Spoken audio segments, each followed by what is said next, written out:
আমরা আসলে বিশ্বাস করি আমরা কেউ সার্ভাইভ করতে পারবো। আমরা শেখ হাসিনাকে বলবো যে দেখো আমরা কিন্তু সংবিধানে এটা লিখে টিকে ফেলেছি, বা আমি ফান করে ভাবে বলি আমরা যদি একটা আর্টিকেল লিখি, একটা নতুন আর্টিকেল, এই গণ অভ্যুত্থানে যারা কোনো না কোনোভাবে পার্টিসিপেট করেছে তারা এই জাতির সূর্য সন্তান, তাদের গায়ে ফুলের টোকাও দেওয়া যাবে না, লিখে দিলাম। শেখ হাসিনা আসলে আমরা দেখালাম উইল ইট ওয়ার্ক। এই সংবিধান সব কোথায় চলে যাবে আমরা বুঝতেও পারবো না। ৭১ নিয়ে খুব শক্ত কথা বললে বাংলাদেশের এই মুহূর্তে প্রধান একটা রাজনৈতিক দলের খুব গায়ে লেগে যাবে, তো তাই না? আইনের ব্যাপারটা যে কবে থেকে এটা এক্সিকিউশন হবে সেটা কি উল্লেখ করা দরকার ছিল কিনা?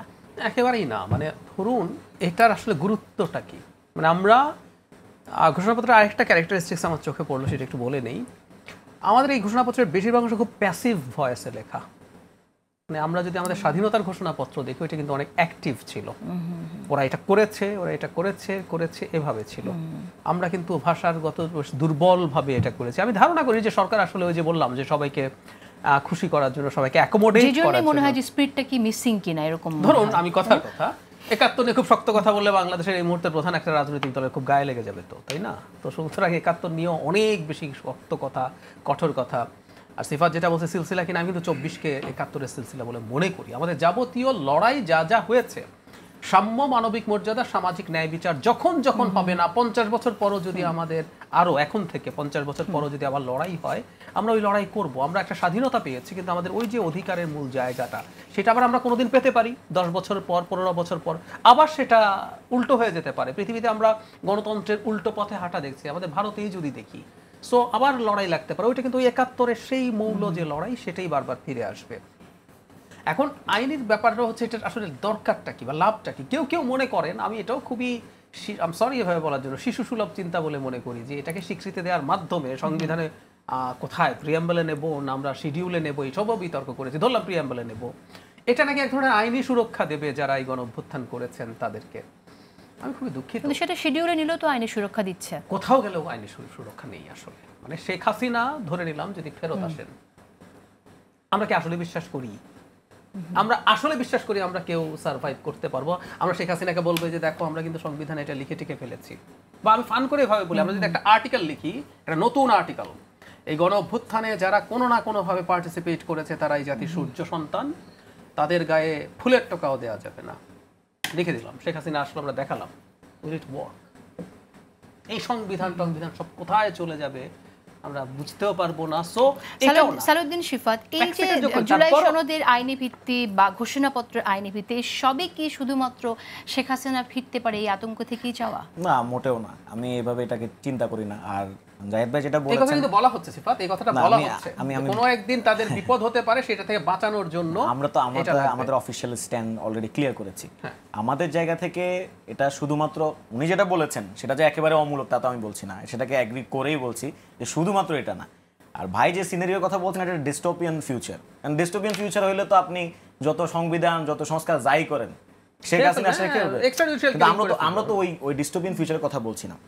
আপনি যখন এ ধরনের একটা ইভেন্ট করেছেন 1971 সালে, তখনও তো আপনি তাইলে এই চিন্তাটা নিশ্চয় করতেন। যখন ৭২-এর সংবিধানটা হচ্ছে, আমরা কি এই চিন্তাটা করেছিলাম যে যদি কখনো আল্লাহ মাফ করুক কখনো ওই ধরনের আবার শাসক গোষ্ঠী পুনরায় ফেরত আসে, তাহলে কি তারা এটা রাখবে কিনা? করি নাই তো। কেন? বিকজ এটা এট দ্য সেম টাইম সিরিমোনিয়াল, কমমেমোরেশনেরও একটা ব্যাপার আছে। ফাইন, আমি এটা এগ্রি করি। মানে নট জাস্ট যেখানে আমার প্রোটেকশন দরকার, এটা এগ্রি করি। ওকে, একটু ডিফারেন্ট টপিকে যেতে চাই। ইলেকশনের ঘোষণা আসলো, এখন ঘোষণার পরে পরিবর্তন কি হতে পারে আপনি কি আশা করছেন? মানে অলরেডি একটা পরিবর্তন দেখছি, জামায়াতে ইসলামী আন্দোলনের নামার আওয়াজ দিচ্ছেন। তাদের দাবিটা যদি মানা না হয়, এখনো বলেন নাই দাবি কি, না পিয়ারের কথা বলেছে ঠিক ৫ আগস্ট যখন আমরা যেদিন আমরা নির্বাচনের স্পেসিফিক মান্থের কথা জানলাম, সে একই দিনে কিন্তু আমরা জামাতের কাছ থেকে পক্ষ থেকে পিয়ারের দাবিটা আমরা আবার শুনেছি। সুতরাং পিয়ার ইস্যুটা এখনো আছে, নট সেটেলড। হ্যাঁ, কিন্তু জামাতের নায়েবে আমির আজই দেখলাম সকালে একটা স্টেটমেন্ট দিচ্ছেন যে তাদের দাবি, এখন দাবি কি পিয়ার লোয়ার হাউসে নাকি আরো কিছু আছে জানি না, সেটা না হলে তারা ইভেন আন্দোলনে নামতে পারেন ধরনের কথাবার্তা বলছেন। আমি একটা জিনিস মনে করি, মানে ৫ আগস্ট এই দায়িত্ব প্রধান উপদেষ্টা এই যে ঘোষণাটা দিলেন, রমজানের আগে নির্বাচন হবে, আজকে চিঠি গেছে, অফিসিয়াল চিঠি গেছে, এগুলোর মাধ্যমে প্রাথমিকভাবে তিনি তার কথা রেখেছেন। মানে উনি স্পষ্টভাবে কথা আসলে আগে দেননি। উনি জনাব তারেক রহমানের সাথে বৈঠকের পর যে স্টেটমেন্ট, তাতে কয়েকটা শর্ত বলছেন, যদি প্রস্তুতি থাকে, সংস্কার এবং বিচার যদি ঠিকঠাক মতো এগিয়ে যায়। সো উনি যখন এই কথা দিলেন, কথা রাখলেন, এটা খুবই ডিজায়ার্ড একটা ডেট। আমরা মনে করি বাংলাদেশকে একটা সঠিক ট্র্যাকে নেওয়ার জন্য এটা জরুরি। এনসিপি যেটা বলেছে উইচ লাইট, তারা এটা গ্রহণ করে বলছেন যে এটা সরকারের দায়, সংস্কার বিচার যদি ঠিক মতো না হয়, এটা তো আসলে দায় বিএনপির না, জামায়াতের না, আর কারণে সরকারের। সো সরকারকে এগুলো ঠিকঠাক মতো করতে হবে। কিন্তু আমি মনে করি বাংলাদেশের এই নির্বাচনটাকে পিছিয়ে দেওয়ার একটা চেষ্টা হবে, সফল তারা হবেন না। কেন হবেন না? বিচারের ব্যাপারটা যখন আপনি বলছেন, তখন বিচার সরকার চাইলেই তো এটা এখন প্রধান উপদেষ্টা বিচার দ্রুত করতে পারবেন না, একদমই না। সো সেই জায়গাটায় প্রশ্ন রয়ে যায় যে বিচারটা মানে আমরা কিভাবে বলি, মানে এটা কোর্ট এবং শেখ হাসিনার পক্ষে সরকার, যেহেতু উনি সারেন্ডার করেননি, উনি আইনজীবী দিতে পারেননি, সরকার আইনজীবী দিয়েছে। কোনো আইনজীবী যদি তার প্রয়োজনের সময় চান, আদালত গ্র্যান্ট করতে পারে, সবকিছু ভিন্ন হতে পারে। সুতরাং এই শব্দগুলো, এই আওয়াজগুলো বলা কিন্তু ভালো না। যেমন আমরা শাপলার একটা সমালোচনা করেছিলাম, তারা আদালতকে ইম্পোজ করছে যে এটা হতে হবে।